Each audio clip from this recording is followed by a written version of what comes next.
You know you found a rare, valuable bottle when it graduates from the back of the truck to your cup holder.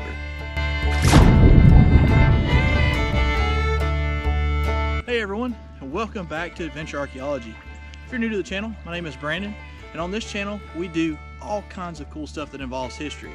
We search for valuable antique bottles, we metal detect, and we explore old abandoned places. Without any further ado though, let's get right to the hunt. Today we're searching for antique bottles. This is why I love the winter time. That water is crystal clear. It's about 4 foot deep right here, and I can actually see the bottom without a problem. The only issue is if you ever get into a deep spot, you gotta worry about it getting in your waders, and then it's not fun when it's 28 degrees like it is today. I'm gonna kind of let the camera roll today a little bit longer than usual, make a longer video. Big rock right there. Just because I know I usually keep my videos to 12 to 15 minutes, but it's been a while since I've done a 20+ minute video. Plus it'll give y'all a little bit of a view of what I see. Everybody seemed to enjoy the uncut version. I'm not going to say that this one's going to be uncut, but it will be longer. Let's see what we got over here. This is like a good catch spot.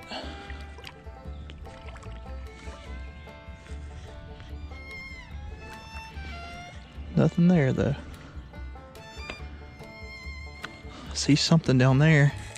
Looks like a fuel filter. I don't know if y'all can tell. That's all the way up to the edge of the grabbers though. I'd have to actually sink my hand down in to get something right there. So I'm not going to go after the fuel filter. It's too cold for that today.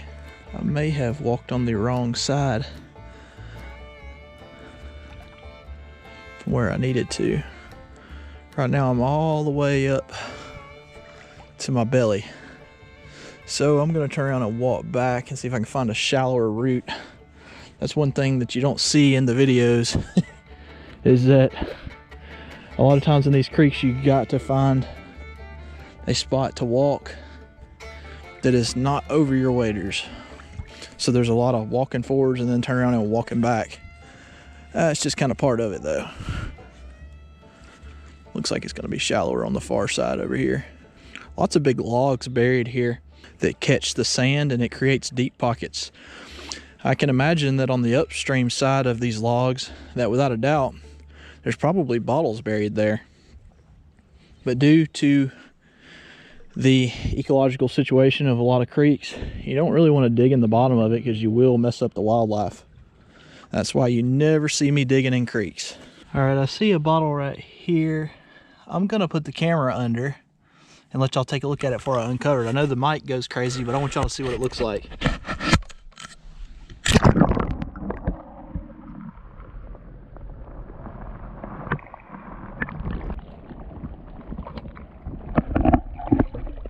Oh, it's just a drinking glass. Thought for sure that may have been a hutch. That's okay though. Guys, I got a bottle right here. It looks like it's going to be the right age bracket too. Oh, no way. Check that crap out. I got another Brookside elk. Now I've been having people telling me on TikTok anyways that my stuff looks like it's faked because there's not dirt on it, but that right there is no joke. Look at the dirt that's in it. Look at the daggum snail that's in there and tell me that that's fake.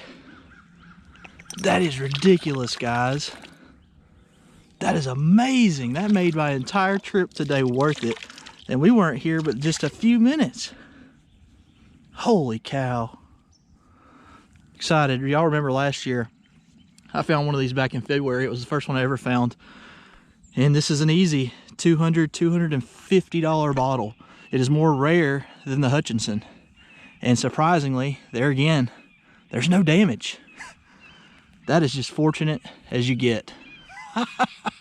And y'all saw where it was laying. I mean, it was laying there just waiting on somebody to pick it up. Fantastic.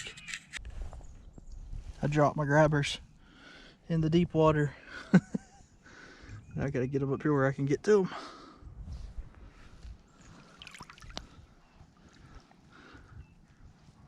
Come on. They're being difficult. There we go. Still lift my leg that high. How about that? Not bad for 33, right? So I'm hoping y'all can hear me because of the water in the mic after putting it under. But I don't know if y'all can see. That's sand right here, and then you see how it changes colors and it gets darker. That's what I call the slip layer. Stuff slips from the top and lays right down there on the bottom. And in that line right there, usually there's bottles and relics and different things. It's right up over my waist right now and a bit hard to get to. But I'm still gonna give it a go. And usually it's a good idea if you see something to kind of rub your foot on it with these waders on, and you can feel if it's slick or if it's not. If it's slick, it's a bottle. If it's kind of sandy and gravelly, then obviously it's a rock, because there are a whole lot of trickster rocks out there that make you think that they're bottles. Same thing with wood. Now occasionally you will slide your foot over a piece of wood and it'll feel just like a bottle, obviously because of not having bark on it, but at least you can weed out the rocks that way. We're getting further on upstream now. I've got a lot to walk today, so I got high hopes that we're gonna find a bunch. That even if we only find that first bottle, I mean, it's not every day you find a $200 bottle, or $200 plus, I should say.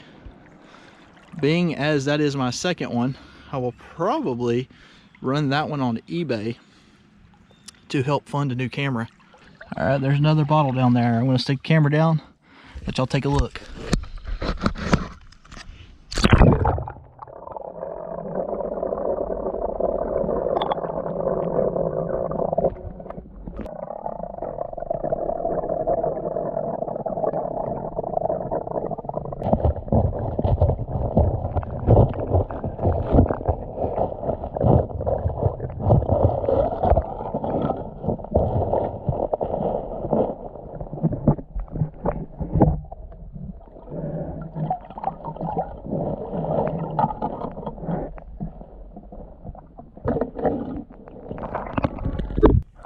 Check that out, swamp root, kidney, liver, tonic, and bladder remedy.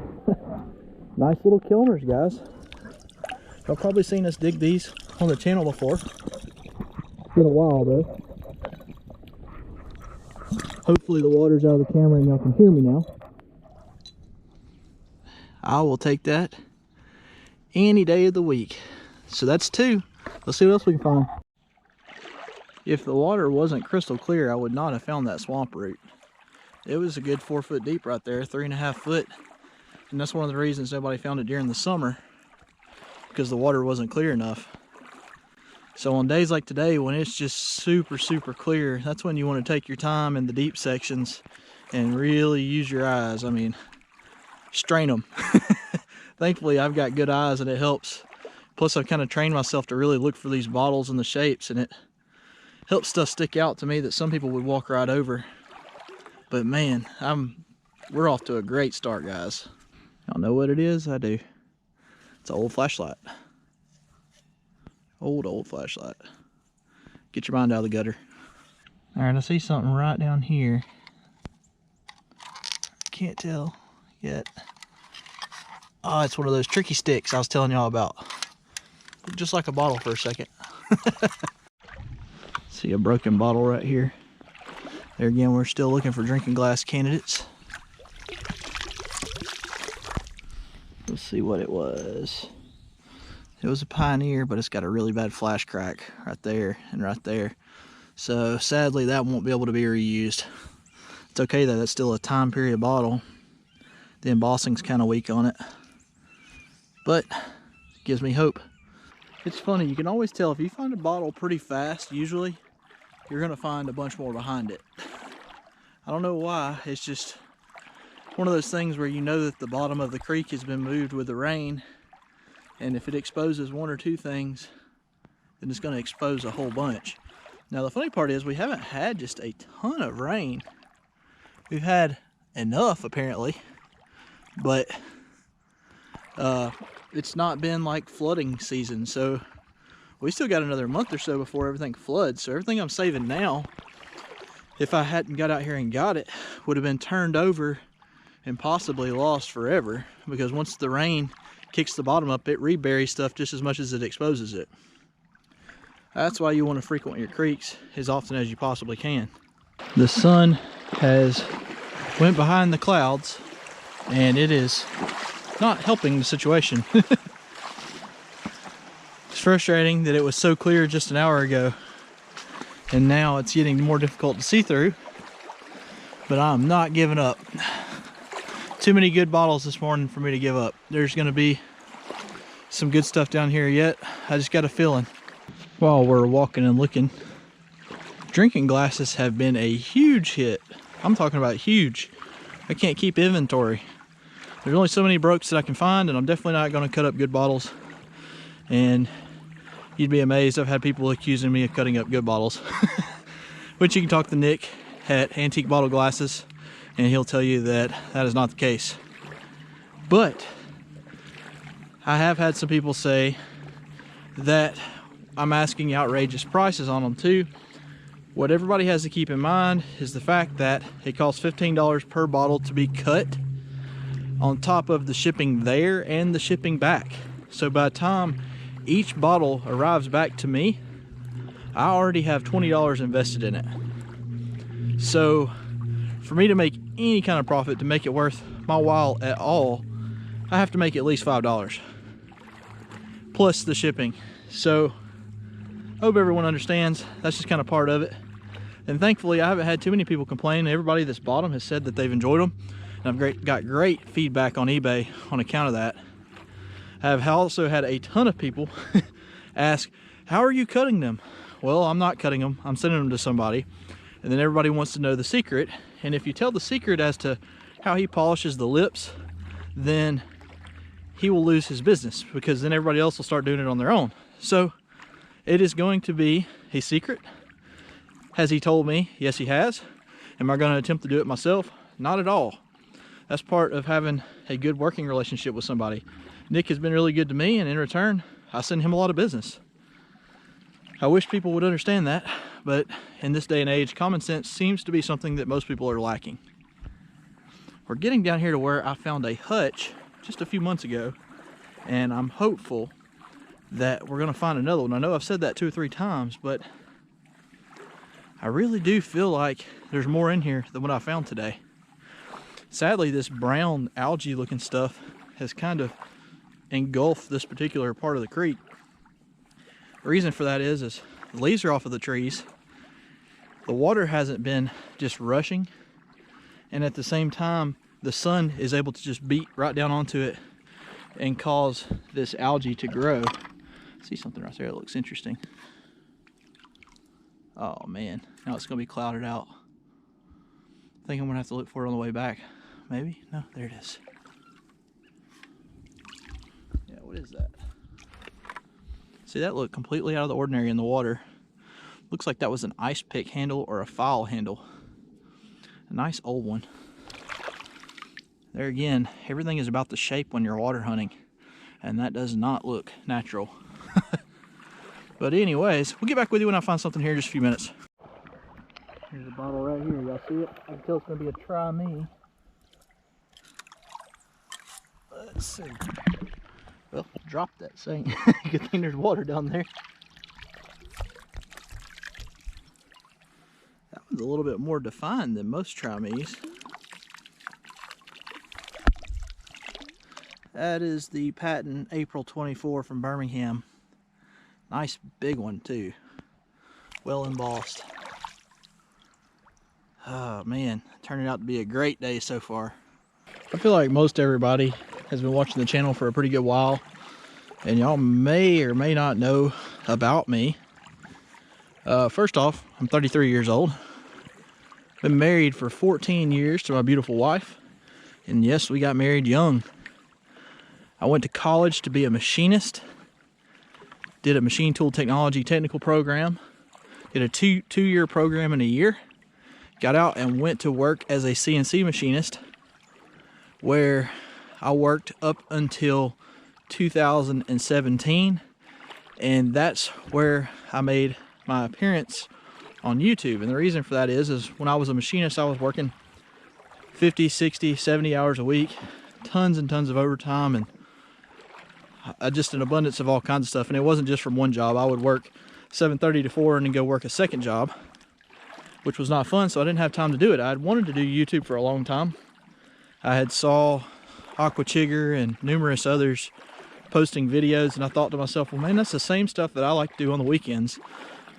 I could make videos, but I just didn't have the time. So in 2017, I had an opportunity to move out of the machine shop, where I had become the machine shop supervisor as well as the programmer, and move into a cutting tool specialist job. So basically, I left the floor of designing parts and decided that I would start selling the tools that CNC machines use. So I sell end mills and taps and drills and you name it, anything that goes into a machine shop, I sell it, including the machines. So I've been working for a supply company now for a little over 3 years as my full-time job, and I've been doing YouTube on the side. So it gets kind of hard to juggle sometimes. Thankfully, my wife puts up with it, but it has been an absolute blast, and I wouldn't change anything in the world. By me taking the sales job, though, it did get me to where I was back down to a 40-hour work week most of the time, and I build my own schedule. So I can arrange longer lunch breaks, getting off early and getting started early, and that's what's allowed me to be able to do what I do. Would I love to do YouTube and Facebook full-time? Absolutely. I know there's a lot of big channels out there that do it, but it's just not plausible for me at this point. I think realistically you probably need around 100,000 subscribers that are loyally watching, and you need to be bringing in a couple million views a month. And that's not easily done. As a matter of fact, I think the entire Adventure Archaeology YouTube channel only has around 3 million views. So that gives you an idea of where I would need to be able to do this full time. Now, is it a pipe dream that I could do that one day? Maybe. But there again, I still hold out hope that I may one day be able to do that. That is an old soda bottle right there, guys. Not what I was looking for. Wish it would have been complete, or it had something embossed on it where I could turn it into a drinking glass. But with that being said, a lot of people have asked me about starting channels, and it is highly, highly competitive. If you're going to do a YouTube channel, the treasure niche is probably the most flooded niche on all of YouTube. It seems like everybody that has a metal detector or goes and does creek walks has started a YouTube channel, which has made it incredibly competitive. So if you're not finding the best stuff every week, it's next to impossible to grow. I'm thankful that I got started when I did, even though I wish it would have been sooner, because if I was to try to start a channel right about now without anybody knowing who I was, I don't think that it would be doable, in all honesty, unless I was finding gold coins and Coke Hutches every week. A lot of people's attention spans are not there, and that's why I keep my videos pretty short.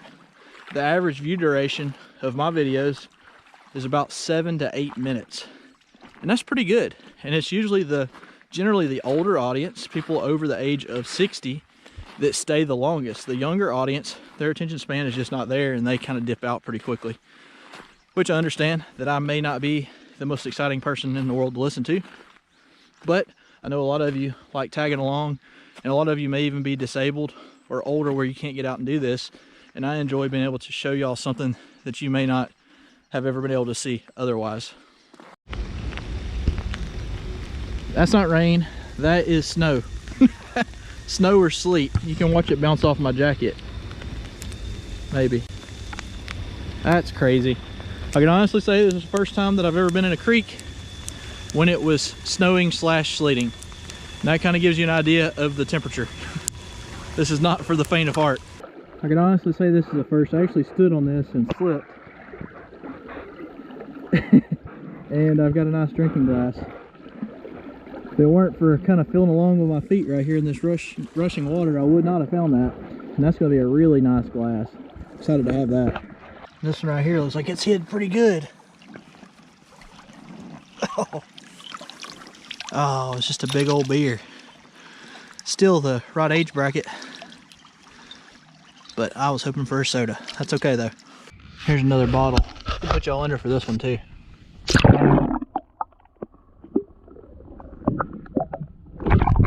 Another nice embossed Pioneer. Sadly, it's got a big heel chip right there, or that would have been a fantastic drinking glass. So close. Well guys, the sleet and rain turned me around a little bit faster than I wanted it to, but we still had an epic day.